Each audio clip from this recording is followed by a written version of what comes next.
Bonsoir. Qu'est-ce que cette convention sur les réfugiés? En quoi consiste-t-elle? Pourquoi est-elle si importante pour qu'on la célèbre 70 ans après? C'est un texte fondamental qui reste crucial aujourd'hui pour permettre la protection des personnes qui fuient la persécution, qui fuient la violence, qui fuient les conflits. 70 ans après, ce texte reste d'actualité, reste extrêmement important dans un contexte mondial où plus de 82 millions de personnes sont déracinées à cause de la guerre, à cause des persécutions. Ce texte, tout d'abord, donne la définition du réfugié, qui est une personne qui fuit une crainte de persécution liée à différentes raisons, qui peuvent être sa race, sa nationalité, son appartenance à un certain groupe social, aussi ses opinions politiques.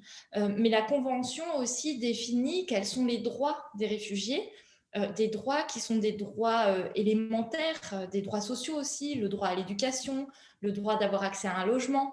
Euh, donc c'est extrêmement important pour ça. Et aussi, la Convention fixe en fait un principe clé qui est celui du non-refoulement. Ne pas renvoyer un réfugié vers un pays dans lequel il serait en danger. Et c'est vraiment un des principes clés de cette Convention de 1951. Alors à Monaco, il y a par exemple une exposition photo numérique dans les abribus concernant cet anniversaire de la Convention de 1951. Qu'est-ce qui est fait à travers le monde pour célébrer ces 70 ans de manière générale? Ces 70 ans sont célébrés? Ces 70 ans sont célébrés et c'est aussi l'occasion pour nous de rappeler aux États l'importance de la mise en œuvre de la Convention, l'importance aujourd'hui encore de la mise en œuvre et que cette Convention est un outil pour permettre la protection des réfugiés, pour trouver des solutions. Donc le HCR, dans le monde entier, est mobilisé pour célébrer ce texte aujourd'hui. Des prises de parole aussi de Filippo Grandi, qui est notre haut commissaire. Et bien sûr, cette exposition qui nous tient vraiment à cœur à Monaco aujourd'hui, cette exposition de photos d'archives du HCR, donc des photos des 70 dernières années, qui met en avant aussi le courage des personnes des réfugiés, mais aussi cet espoir qu'ils portent pour un avenir meilleur, parce que la Convention permet de sauver des vies et permet aux réfugiés de reconstruire leur vie. Euh, Monaco est un partenaire important pour le HCR depuis de très nombreuses années. Vous l'avez dit, la Convention a été signée en 1956. Monaco nous accompagne dans des situations, y compris des situations dans des pays qui accueillent beaucoup de réfugiés dans le monde. Et donc, il était très important pour nous aussi de célébrer ce jour avec la principauté, avec la mairie de Monaco, avec les partenaires monégasques. Il y a plus de 82 millions de réfugiés et déplacés dans le monde. Pour donner une idée, c'est plus que la totalité de la population française. Comment peut-on expliquer cela? C'est effectivement plus que la population française, c'est l'équivalent de la population allemande. Donc on peut s'imaginer en fait l'Allemagne, un pays vidé de sa population. C'est ce que veut dire concrètement 82 millions de personnes. Comment expliquer cela? Tout d'abord par des conflits qui se prolongent, des crises qui se prolongent et des déplacements qui deviennent plus longs.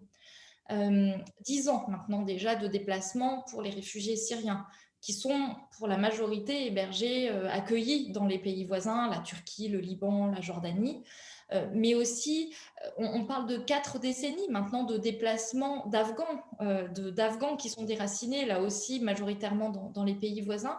Donc c'est une combinaison de conflits, de déplacements anciens et de crises nouvelles qui ont forcé l'année dernière, malgré la pandémie, à pousser en fait des milliers de personnes encore sur les routes de l'exil, dans la région du Sahel, par exemple, en Éthiopie, avec près d'1 million de personnes qui sont déplacées à l'intérieur du pays, des réfugiés qui ont fui au Soudan, plus de 4 millions de Vénézuéliens qui sont déplacés maintenant dans les pays voisins.